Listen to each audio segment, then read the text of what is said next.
Y los no creyentes se burlan de la idea, y los creyentes a menudo la ignoran, pero la verdad es que cada día o vivimos en la voluntad de Dios o fuera de ella. Es por elección propia, elección y se basa en las decisiones que enfrentamos en la vida, las cuales son muchas. Entonces, al pensar en la voluntad de Dios para su vida, considera cómo hace para descubrir su voluntad. ¿Qué hace al entender cuál es su voluntad? ¿Lo obedece o no? ¿O solo piensa al respecto? Se pregunta por qué a veces se mete en problemas y piensa, bueno, si hubiera pensado tal cosa. Es un tema muy importante. Entonces quisiera titular este mensaje al pensar en ello es el arduo camino a la voluntad de Dios, porque no es fácil y hay piedras de tropiezo en el camino si no tenemos cuidado, y lo que deseo hacer es hablar de los obstáculos y que usted mismo se pregunte, ¿es por eso que no estoy buscando la voluntad de Dios para mi vida? ¿He descuidado uno de los aspectos más importantes de mi vida? Así que tengo varios puntos y espero que los escriba todos. Y deseo comenzar con el primero. Uno de los obstáculos es este, y es terquedad. Queremos salirnos con la nuestra. Se trata de orgullo y egoísmo de nuestra parte. No queremos consultarle a Dios muchas cosas, solo las hacemos y luego le pedimos su bendición. Pero ese no es su modo de operar. Y la gente dice, nadie va a decirme cómo vivir. Esa es una actitud muy insensata porque nadie, ninguno de nosotros es autosuficiente para llevar a cabo la voluntad de Dios para nuestra vida. En ninguna parte de la Biblia dice que sea una senda fácil, sino una pedregosa. Y pensar que hay tantos obstáculos para hacer la voluntad de Dios. Los enfrenta en su trabajo, en su hogar, y examine su vida y piense, ¿cuántas veces me he salido de la voluntad de Dios? ¿Cuántas veces casi he perdido la voluntad de Dios? Así que es una senda pedregosa, y quisiera mencionar algunos de esos obstáculos, y el primero es nuestra terquedad. El segundo es la influencia de otras personas. Otras personas no tardan en decirle cómo debe vivir, cómo tomar decisiones, qué decisiones debe tomar, cómo gastar su dinero, con quién casarse, cómo criar a sus hijos. Dan toda clase de razones de cómo vivir su vida. Pero la verdad es que a menudo escuchamos las voces erradas, porque Dios está dispuesto a mostrarnos lo que debemos saber de cualquier área de nuestra vida si estamos dispuestos a escucharlo.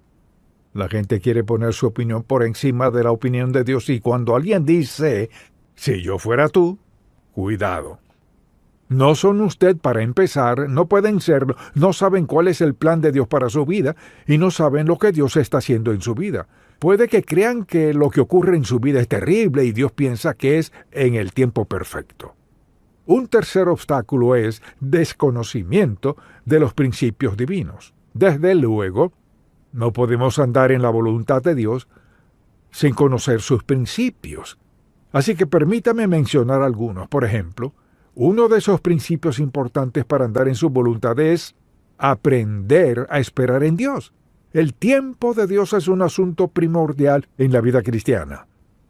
Y un segundo principio es aprender a confiar en Dios, dejar las consecuencias en sus manos, que es una idea ajena para el mundo. ¿Cómo que confiar en Dios y dejar las consecuencias en sus manos? De eso se trata la fe. A menudo transitamos por un camino arduo. La voluntad de Dios nunca prometió ser fácil. Enfrentaremos obstáculos en la vida, pero seguimos rumbo a la obediencia a Dios. Otro de esos principios es que Dios suplirá todas nuestras necesidades. La mayoría no lo cree. Creen que ellos mismos tienen que hacerlo. No.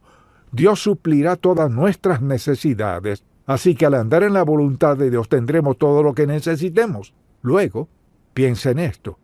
Al andar en su voluntad solo damos un paso a la vez. Cuando nos subimos a un auto en la noche, vamos a manejar, encendemos las luces. Y solo podemos avanzar tan lejos alumbren esas luces. Escuche, la voluntad de Dios no nos mostrará el cuadro completo de nuestra vida. Dios hará que todos demos un paso a la vez. Confiar en Él, obedecerle y creer. Mucha atención. Creer que lo que no puedo ver en la curva, Dios ya lo ha visto y me llevará allí en el momento propicio. Es muy importante mantener el tiempo de la voluntad de Dios en nuestra vida. Luego, otro de los obstáculos es el pecado deliberado y conocido en nuestra vida. Ahora, quizás quiera escribir estos 4 efectos porque en eso consiste. En primer lugar, el pecado ensordece nuestros oídos a la voz de Dios. Al decidir desobedecer a Dios ya no lo escuchamos con la claridad que Él desea mostrarnos y hablarnos al corazón. El segundo efecto es que el pecado ciega nuestros ojos a la visión de Dios. No conocemos la voluntad de Dios. El pecado deliberado en nuestra vida ciega nuestros ojos a la visión de Dios de lo que Él está haciendo en nuestra vida y desde luego no seremos felices en la vida sin saber por qué rumbo vamos. El tercero es que endurece nuestro corazón al conocimiento de Dios. La desobediencia a Dios siempre endurece el corazón.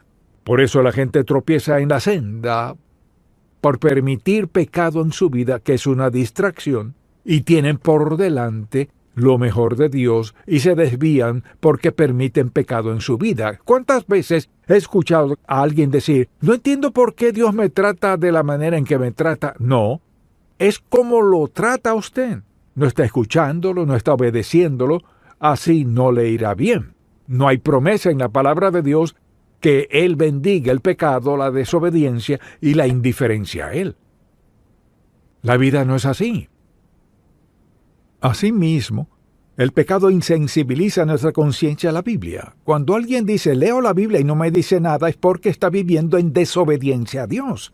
No lo escucha, ya ha decidido en su mente y en su corazón. Y al pensar en esto, cualquier cosa que haga que ensordezca mis oídos a Dios, ciegue mis ojos a Él, endurezca mi corazón e insensibilice mi conciencia a Él, estoy en problemas.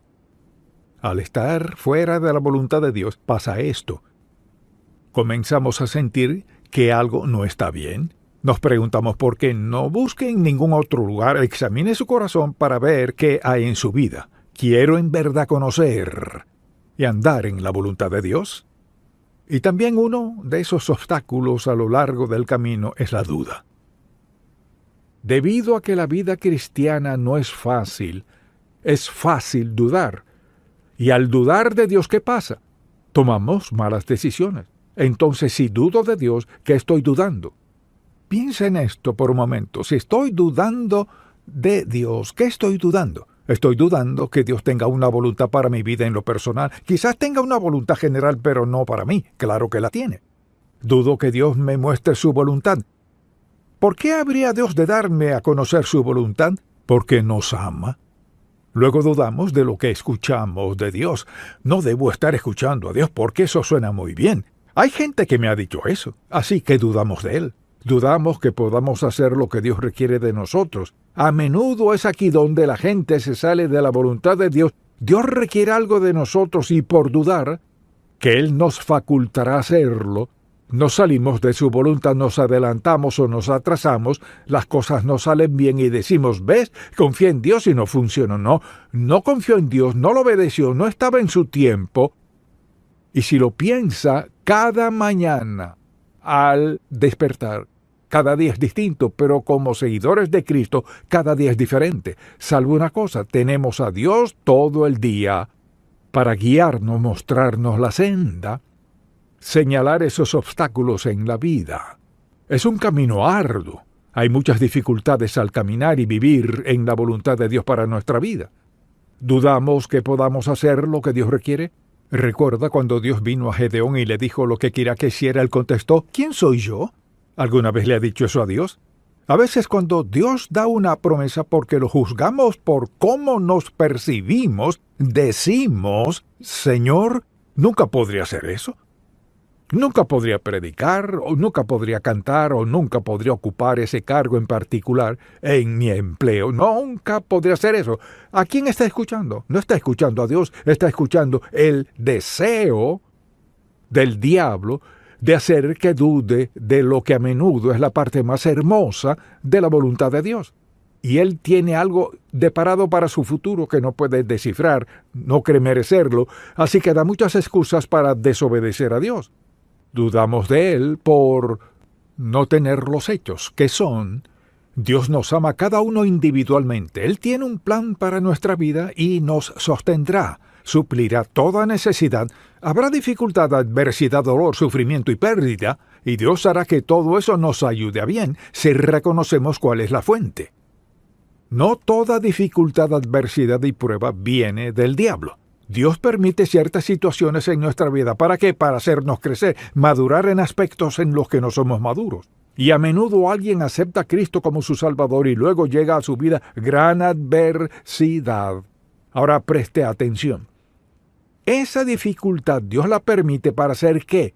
Moldearnos, forjarnos, hacernos, cambiarnos, quitar de nuestra vida lo indebido. Nos lo tomamos muy a pecho y decimos, Dios no me ama, en verdad no funciona, mira lo que está pasando.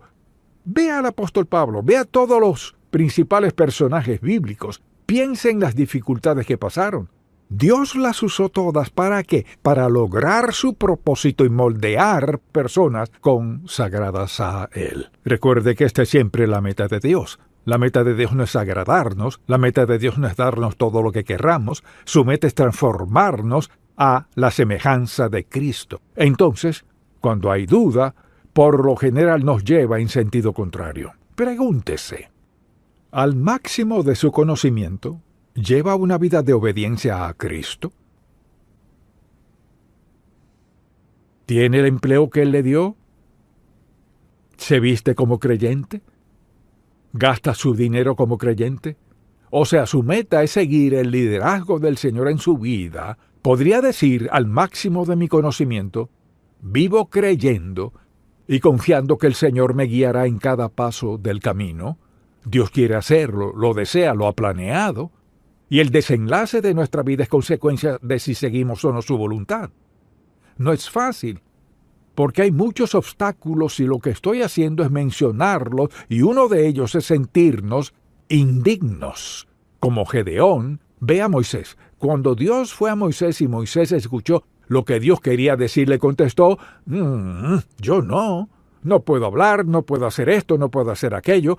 Me pregunto cuántos siervos de Dios se salieron de su voluntad en sus vidas porque le dijeron a Dios que no podían hablar, no podían cantar, no podían hacer esto, no podían hacer aquello, no tomarían ese empleo. Mire, preste mucha atención. No subestime lo que Dios piensa que usted puede hacer porque Él está allí para ayudarle a hacerlo, para ayudarle a ser quien Él quiere que sea. Así que no base sus decisiones en su modo de pensar, sino en lo que Dios le ha llamado a hacer. Él hará lo que sabe que es lo mejor para nosotros. Suplirá todo lo que necesitamos para lograr su voluntad y propósito para nuestra vida. No dije que sería una senda fácil. Mucha gente recae. Ahora lo que quiero decir es que vuelven al pecado. Resbalan ante el pecado, y no es tanto que resbalen, sino es cuestión de escoger tomar una decisión de hacer lo que solían hacer, de lo cual Dios los libró, porque no creen que puedan ser la persona que Dios quiere que sea. Pero recuerde esto, no hay un lugar en la Biblia donde Dios diga que si uno de sus hijos peca, hasta ahí, terminó. No. ¿Por qué dijo? Si confesamos nuestros pecados, Él es fiel y justo para perdonar nuestros pecados y librarnos de toda maldad. En nuestro andar cristiano cometeremos errores y pecaremos, y Dios nos ha dado la certeza de que Él no nos desecha porque lo desobedezcamos, porque flaqueemos en algún lugar a lo largo del camino. No todos somos fuertes, quizás otras personas lo sean, así que cometemos errores. Decidimos desobedecer a Dios, pagamos la consecuencia. ¿Qué hacemos? ¿Nos alejamos? No, le pedimos perdón a Dios con franqueza y lo buscamos para que nos dé sabiduría, guía, dirección, un aviso en nuestro corazón para evitar ese pecado. Dios está de nuestro lado para ayudarnos a ser las personas que Él quiere que seamos. Escuche, alguien dirá, si es algo muy malo no sé a qué se refiere, pero permítame decirle, no puede pecar tanto que Dios no le rescate. Pero ¿cuánto desearía no haberlo hecho? Porque Dios tiene una mano que castiga. Presta atención, sabe lo que Él está haciendo, regresándonos con amor a su voluntad. Dios no le expulsará por haber flaqueado a lo largo del camino. Y desde luego, una de esas excusas que damos es nuestro ajetreo. Bueno, es que me mantengo muy ocupado, no tengo tiempo para ir a la iglesia. Estoy tan ocupado, no tengo tiempo de leer la Biblia. Estoy tan ocupado antes de dormir. susurro una oración. El ajetreo es un arma del diablo. Todos podemos usarlo de excusa para pecar, porque, mucha atención, vivimos en un mundo, escuche, vivimos en un mundo opuesto a quienes somos y a nuestro estilo de vida. Tenemos un mundo en oposición a quienes somos, y cada domingo conozco a personas de algún otro país, y es interesante lo que han pasado, el sufrimiento que a veces se enfrentan, si están dispuestos a compartirlo, dificultad y adversidad, es cierto en todas partes. Pero porque sea verdad no significa que claudiquemos, no significa que diga, no sé si lo lograré o no. Claro que sí podrá. Lo logrará si tan solo depende del Señor. La vida cristiana no es fácil, pero algo es seguro, tiene un maravilloso final eterno. Dios nos llevará a nuestra morada celestial y nos bendecirá por la eternidad, por nuestra fidelidad, nuestra lealtad, nuestra devoción, porque todos sin excepción somos una luz viva, un testigo de quién es Dios. Es natural que cometamos errores, es normal que en ocasiones hagamos lo que sabemos que no es lo más sabio, pero pagamos un precio. Así que una de las cosas más importantes que hacemos es pasar tiempo con Dios. Quizás sea por breve tiempo o por mucho tiempo, pero todos necesitamos esa relación.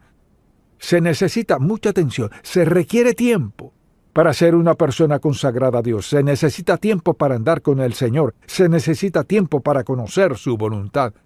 Pero es un camino arduo. Si está esperando a que se vuelva fácil y seguro, no se hace fácil. Algunas cosas quizás no sean tan difíciles como otras, pero nunca llegará el momento en que una vida consagrada sea fácil y pueda relajarse. Cuando venga a darse cuenta, andará en desobediencia a Dios. Dios nos ha dado una vida maravillosa, nos ha dado el Espíritu Santo para vivir y andar con nosotros cada día y para enfrentar cada circunstancia que confrontemos. Recuerde esto, quizás sienta que está solo, pero no lo está. Tal vez se sienta solo, pero no lo está.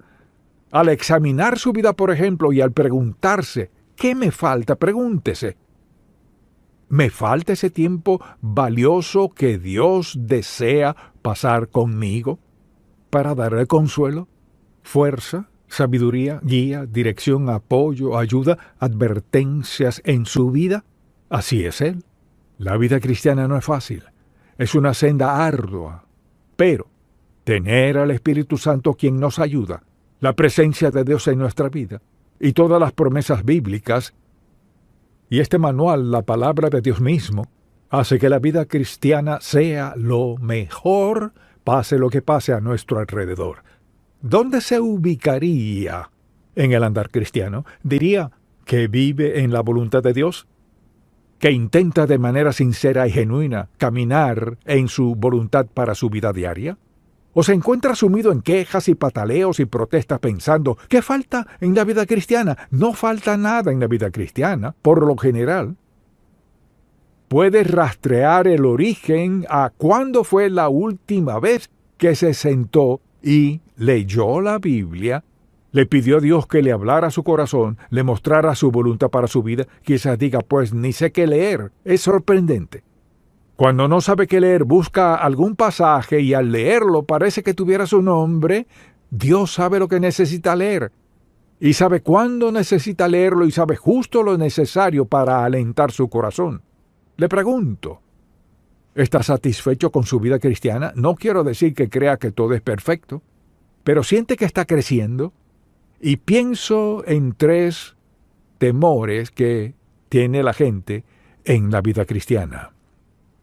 Número 1, temen lo que Dios pueda requerir de ellos. Así que piensan, bueno, quizás Dios me llame a ser misionero. No se preocupe por eso. Tal vez Dios me pida que haga eso, aquello y lo otro. No, mucha atención. Un padre amoroso solo requerirá lo que él sabe que usted es capaz de hacer con su ayuda, su fortaleza y su sabiduría. Nunca pedirá más de lo que puede ayudarnos a hacer. En segundo lugar, un temor al fracaso, pues no puedo con la vida cristiana y ninguno de nosotros podemos solos. Todos fallamos a veces, le pedimos a Dios que nos perdone y seguimos, pero no lo tomamos por sentado de forma insensata o caprichosa. Si confesamos nuestros pecados, significa si estamos de acuerdo con Él al respecto. Si confesamos nuestros pecados, Él es fiel y justo para perdonar nuestros pecados y limpiarnos de toda maldad, levantarnos en la senda de la vida cristiana y ayudarnos a avanzar. No vivimos en el engaño y el fango de desobediencia y pecado en nuestra vida. Le pide a Dios que le perdone y sigue adelante. No hay un santo sin pecado. Todos estamos contaminados, porque mire, la senda para vivir la voluntad de Dios es ardua. Y tropezaremos a menos que nos apoyemos del Señor, lo escuchemos, dependamos del Espíritu Santo y decimos, tengo miedo de lo que Dios pueda requerir de mí. Mucha atención. Mucho de lo que Dios nos pide no podemos hacerlo sin Él, pero el Espíritu Santo vino a nuestra vida y nos selló como hijos de Dios al ser salvos. Por tanto, mucha atención, este es el Espíritu de Dios que mora en nosotros para facultarnos a hacer cualquier cosa y todo lo que Dios requiera de nosotros. Esa es la seguridad divina. Así que si fallamos no es su parte, y Dios sabe que cuando fallamos Él está allí para perdonarnos. Y por ejemplo, tememos de lo que Dios pueda pedirnos, tememos al fracaso. También otro de nuestros temores es el temor a la crítica. ¿Cuántas veces has desobedecido a Dios por miedo a lo que alguien podría decirle sobre su vida? Es sorprendente cómo los cristianos pueden temer a las críticas de otras personas. Mucha atención, si usted lleva una vida consagrada, lo van a criticar. Si lleva una vida consagrada, obedece a Dios, trata de andar en su senda y en su voluntad, será bendecido pase lo que pase. Dios está de su lado, vive en usted. Mire, Dios busca ayudarle, facultarle, equiparle, encomendarle la fortaleza, sabiduría y guía que requiere una vida consagrada, porque todos brillamos más cuando tenemos una vida consagrada. Entonces permítame hacerle una pregunta sencilla. Al examinar su vida no es asunto de nadie más, y nadie puede leerle la mente. ¿Diría usted que está caminando en la voluntad de Dios para su vida? Ahora, no dije que nunca peque, no dije que nunca falle, no dije que nunca cometa errores, no dije nada de eso. Es decir, usted que lo sabe mejor que nadie, ¿cree que camina en la voluntad de Dios? No el pasado, no lo que hará, sino al máximo de su conocimiento cree que anda en la voluntad de Dios. Habrá momentos en su vida cuando será más fácil ser obediente que en otros. Habrá momentos en los que le será muy difícil ser obediente a Dios debido a las circunstancias en las que se encuentra, que quizás no crea usted sino alguien más. El lugar más seguro donde estar es en el centro de la voluntad de Dios. Solo usted puede ponerse allí. Usted dirá, ¿cómo llego allí? Pídale a Dios que le perdone su pecado y le dice al máximo de su conocimiento, Señor, quiero que gobiernes mi vida, que guíes mi vida, muéstrame el camino. Y Señor, con tu ayuda, fortaleza y el poder de tu Espíritu, me esforzaré por seguirte. Nunca puede prometerle que no volverá a pecar. Nunca puede prometerle perfección. No puede prometerle que siempre hará lo correcto. Pero sí decirle, Señor, aquí está mi vida. Es el deseo de mi corazón, y confiaré en tu Espíritu Santo que pusiste en mí, y me prometiste el poder y la fuerza para obedecerte. ¿Es esa su oración? Padre, gracias por la gracia. Gracias por entender quiénes somos, dónde estamos y por qué estamos ahí. Gracias por tu disposición de entrar a nuestras vidas en cualquier momento, perdonar nuestro pecado, limpiarnos, levantarnos de nuevo y movernos al centro de tu voluntad. Te pido que nos hayas hablado a cada uno de nosotros. Y te pido por la persona que vino hoy sin saber nada de tu voluntad, que nunca pensó que tuviera interés personal en su vida, que te entregue su vida a ti hoy. Gracias por amarnos, Padre. Gracias porque nunca, nunca, nunca desistes de nosotros. Y gracias porque, en el momento en que pasamos de esta vida a la venidera, estarás allí porque dijiste, no te dejaré, ni te desampararé. Decimos aleluya en el nombre de Jesús. Conocido de toda la Biblia. De hecho, incluso hay quienes no son cristianos y saben muy poco de la Biblia, pero han escuchado del buen samaritano. Así pues, quisiera que viéramos este pasaje desde una perspectiva moderna, porque sin duda en estos días, cuando es necesario que sea evidente la actitud del samaritano en todos los creyentes. Vayamos pues a Lucas capítulo 10. Quisiera leerlo para que tengamos un buen trasfondo y entendamos a dónde vamos. El mensaje se titula Un samaritano contemporáneo. Eso somos todos. Leamos en el capítulo 10, desde el versículo 25. Hablaba el Señor Jesús, y aquí un intérprete de la ley se levantó y dijo para probarle, poniendo a prueba al Señor, Maestro, ¿haciendo qué cosa heredaré la vida eterna? Ahora este pasaje no se trata de cómo ser salvo, sino de revelarle a este hombre cuál era su verdadera actitud y ayudarlo a ver cuál era su problema, mientras pensaba que era algo distinto de los demás. Dijo, ¿haciendo qué cosa heredaré la vida eterna? Él le dijo, ¿qué está escrito en la ley? ¿Cómo lees? Aquel respondiendo dijo, amarás al Señor tu Dios con todo tu corazón y con toda tu alma y con todas tus fuerzas y con toda tu mente y a tu prójimo como a ti mismo.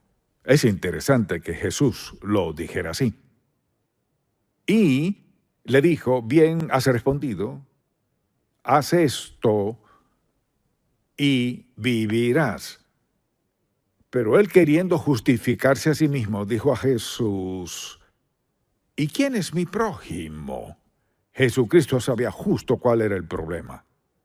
Así que, al ver eso, es un contexto hermoso para lo que el Señor Jesús quería enseñarle a este hombre. O sea, que no se trata solo de ser bueno, seguir las reglas, etc., sino que es asunto del corazón. En verdad, ¿quiénes somos en el fondo?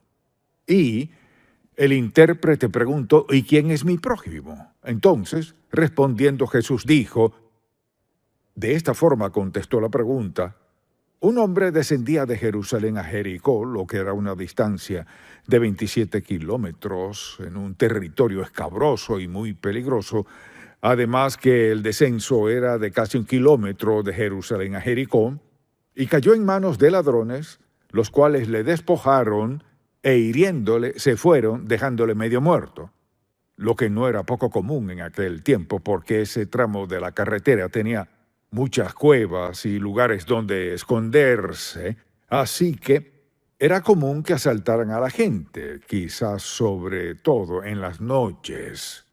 Aconteció que descendió un sacerdote por aquel camino y viéndole pasó de largo. Aquí estaba alguien que ofrecía sacrificios, era muy religioso en la sinagoga, etc. Cuando vio a ese hombre medio muerto, despojado, desnudo, lo miró y siguió de largo. Dice la Biblia, asimismo un levita, también una persona responsable del tabernáculo, etc., llegando cerca de aquel lugar y viéndole, pasó de largo. Ahora, si yo hubiera sido quien hizo esta pregunta, me habría sentido incómodo mucho por lo que oía. Porque allí estaban dos líderes religiosos, gente que servía al Señor a diario, quizás vivían en Jericó, en algún lugar, y subían a Jerusalén a servir.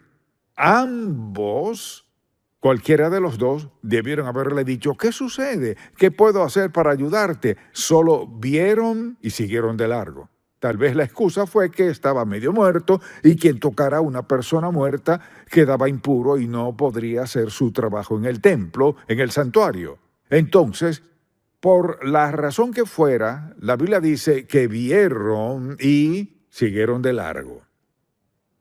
Y el Señor Jesús tenía sus razones para haber puesto esto allí. Luego dijo, pero un samaritano que iba de camino. La razón por la que eso está aquí quizás sea porque era una persona importante que estaba de viaje o iba a algún lado, a un destino. Quizás tendría un límite de tiempo en el caso que sea. Entonces vino cerca de él y viéndole fue movido a misericordia. Los tres miraron, dos siguieron de largo, uno se detuvo. Dos solo miraron y uno se detuvo. Y acercándose, vendó sus heridas, echándoles aceite y vino y poniéndole en su cabalgadura, quizás un burro, lo llevó al mesón y cuidó de él. Ahora, los otros dos eran personas religiosas y siguieron de largo. Este es un hombre a quien los judíos odiaban y se acerca al judío que está a punto de morir y hace esto.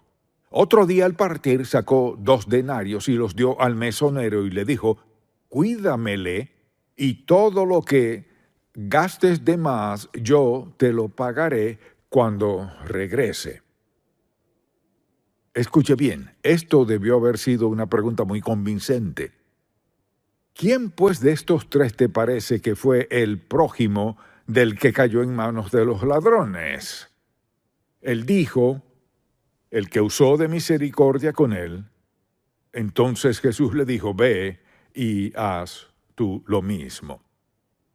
Ahora, con este pasaje quisiera que viéramos a este buen samaritano. Le haré 5 o 6 preguntas y quisiera que cada quien se cuestionara, ¿encaja eso conmigo? ¿Es eso lo que haría yo? En verdad, ¿cómo soy como cristiano cada día? No solo los domingos ni al escuchar alguna predicación, sino ¿qué clase de samaritanos somos nosotros? Estamos en el siglo XXI, sé que las cosas han cambiado, son mucho peores. Es decir, este es un incidente en el camino a Jericó, que eran muchos, no hay duda, pero consideremos lo que sucede en nuestro país y cuánta gente está en necesidad. Con eso en mente, quisiera que pensáramos en lo que en verdad hizo el buen samaritano. Es decir, por tratarse de un judío, lo último que quería sería enredarse con un judío, siendo el samaritano, sobre todo darle algo, ayudarlo o dejarlo a morir. Se odiaban. Pero el Señor Jesús escogió a ese samaritano y a ese judío por una razón. Así que quisiera que pensara en esto y se preguntara, ¿es esto propio de mi vida en el día a día? Lo primero que hizo el samaritano fue, abrió sus ojos. Lo miró y vio que este hombre estaba grave. Le dieron una gran golpiza, le quitaron la ropa, estaba casi desnudo a un lado del camino, a punto de morir. Y al mirarlo, el samaritano no vio lo mismo que vieron los otros 2 religiosos. Vio a alguien en gran necesidad, a punto de morir. No se fijó si era samaritano o judío. Solo vio a alguien en gran necesidad.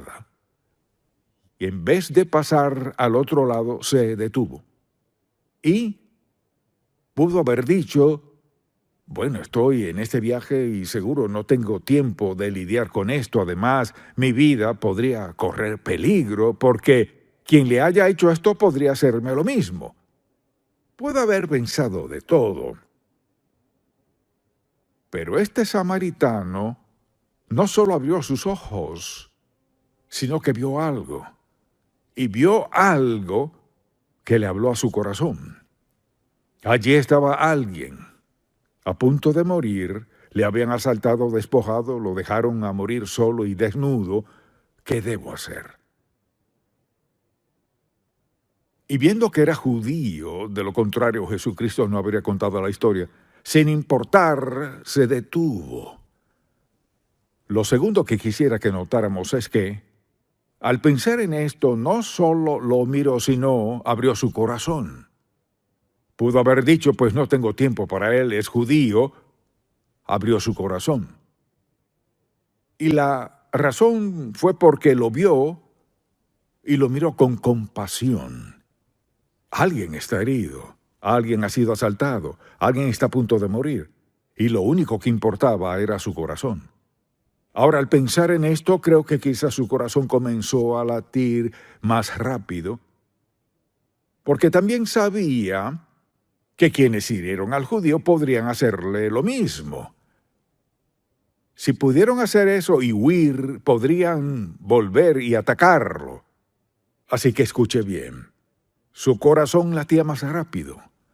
Su corazón bombeaba sangre, pero su espíritu bombeaba compasión. Algo ocurría en el corazón de este samaritano. Y al ver al judío, la condición en que estaba, pudo haber dicho con temor, lo mismo podría sucederme. No lo pensó, su corazón era sincero. Allí estaba alguien con una gran necesidad, y él era quien estaba cerca y podía ayudarlo. Estaba absorto en salvarle la vida a aquel hombre. No pensó, ¿y yo? ¿Qué tal si llego tarde? ¿Qué pensarán? ¿Se preguntarán dónde estoy? Pudo haberse hecho 1000 preguntas. Lo único que importaba era, este hombre está muriéndose, necesita ayuda y lo ayudaré. Ahora pensemos en esto. Los 3 hombres que pasaron por allí vieron lo mismo, pero uno vio con ojos compasivos y un corazón compasivo. Alguien está en necesidad y lo ayudaré. No dijo, lo ayudaré si es un paisano samaritano. No le preguntó eso. La razón es porque su amor no tenía prejuicios. Su amor era imparcial. Su amor era agradable a Dios. Alguien me necesita y lo ayudaré. Al pensar en esto, debo preguntarme, ¿actuó con los ojos abiertos? ¿Y usted? ¿Actúa con el corazón abierto? O sea, si hay alguien en necesidad, el asunto es ese, no el color de su piel, ni el idioma que hable, ni su lugar de origen. Eso no importa. Jesucristo lo explicó de forma muy clara y muy sencilla.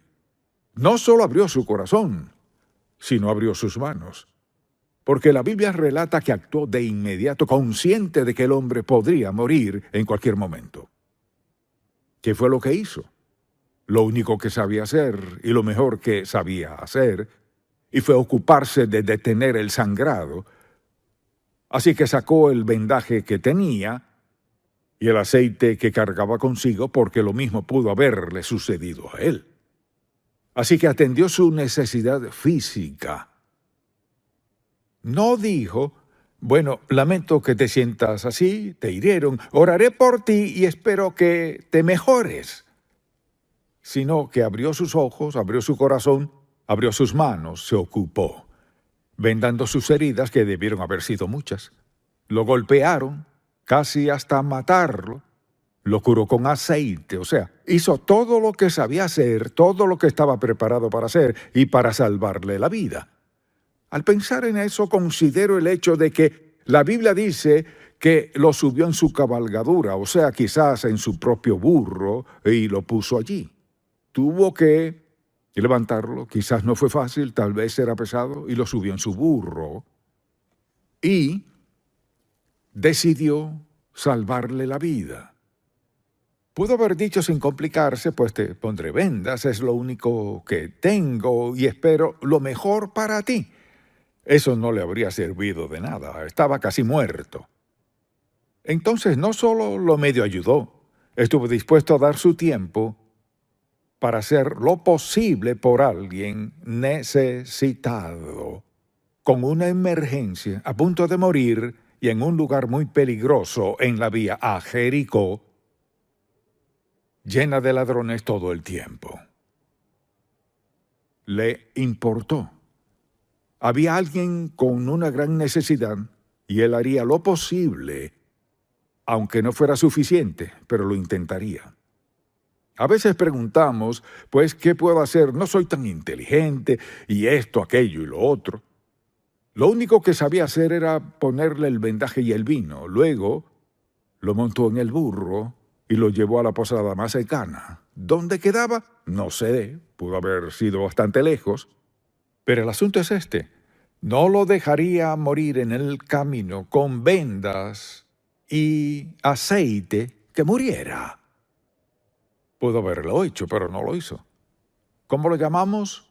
Me encanta el buen samaritano. No solo el samaritano, el buen samaritano. Los judíos decían, no existe un buen samaritano. Pero él fue un buen samaritano, porque hizo mucho de lo que quizás alguien más pudo haber hecho. Lo único que sabía hacer era vendarlo lo mejor posible, ayudar a sanarlo con vino y llevarlo a alguien que pudiera ayudarlo. Eso me lleva al siguiente punto, y es que abrió sus posesiones. ¿Qué hizo? Dice la Biblia que sin pensar en sí mismo, pensó en el hombre y, consciente de que podía morir en cualquier momento, lo montó en su burro y lo llevó a una posada, diríamos a un hotel, pero una posada. Y no dijo, encontré a este hombre, espero que puedan ayudarlo. Dijo, les traigo a este hombre, cuídenlo y díganme lo que gasten. Así pues, hizo todo lo que sabía para ayudarlo. Al pensar en eso, creo que casi siempre la gente quiere sacar cuentas. Le dio 2 denarios. No dijo, bueno, ¿por cuánto puedo hacer esto? Le dio lo necesario porque esa cantidad de dinero rendiría para que lo cuidaran por 3 semanas. Fue muy receptivo, se dio cuenta de que el hombre estaba herido, muriéndose, dijo que lo pongan en una buena cama, cuídenlo y volveré.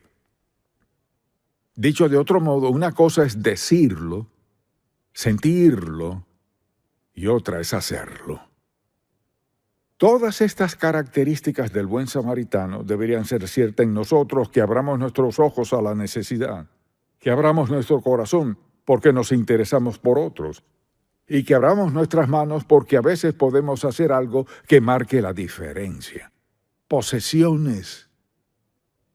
Mire, la mayoría tenemos más que mucha gente en el mundo que no tiene nada.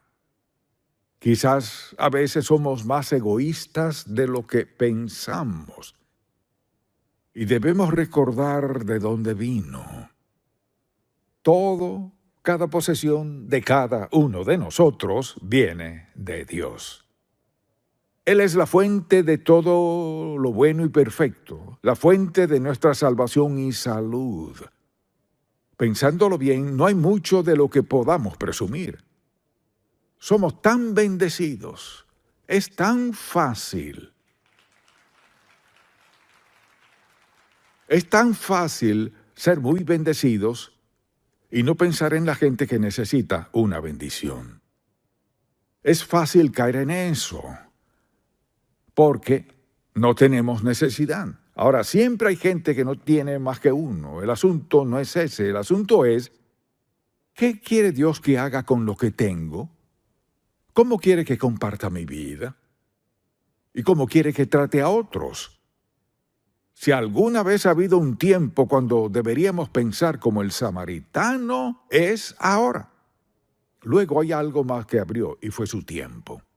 Al decir que estaba de viaje, el Señor quiso decir que seguro iba rumbo a algún lado y quizás tendría limitación de tiempo. Pero dedicó el tiempo más importante para ayudar a alguien para evitar que muriera. Había una necesidad. La vio, y luego la gran pregunta es esta: ¿puedo sentir la necesidad? Una cosa es verla, otra es sentirla. ¿Puedo sentir la necesidad lo suficiente para olvidarme de lo mío y olvidar a dónde voy en ese momento en particular y olvidar mi agenda? Querer saber lo que necesita. Sintió algo que no le permitiría dejar a ese hombre morir allí. Sintió algo que no tuvo que sacar cuentas. Dijo, Aquí tienes lo suficiente para cuidarlo por 3 semanas, volveré. Sintió algo que lo hizo decir: lo que gastes en este hombre, te lo pagaré cuando vuelva. Esa es la actitud cristiana genuina, agradable a Dios.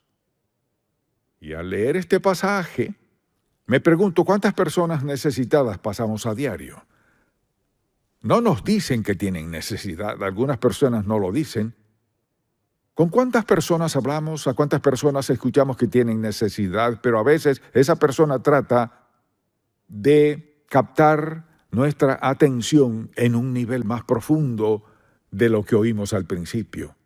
La razón por la cual siguen diciéndolo es porque quieren sentir que han sido escuchadas. Creo que todos hemos sido así con algo en nuestra vida. Solo quiero asegurarme de que sientas lo mismo que yo. Que entiendas mi herida, mi dolor, mi sufrimiento, mi pérdida, mi malentendido. Quiero estar seguro de que lo sientas. Y sabré que te importa. Al decir, oraré por ti, sabré que lo sientes. Piensa en esto. Es fácil no sentir el sufrimiento de alguien. Creo que todos necesitamos suficiente dolor en nuestra vida para no olvidarlo. Puedo pensar en mi propia vida y el sufrimiento, entre otros. Esto no tiene nada que ver con compararme con él, no es eso. Pienso en las veces en que me di cuenta que Dios ha usado algo por mi bien para ayudarme a entender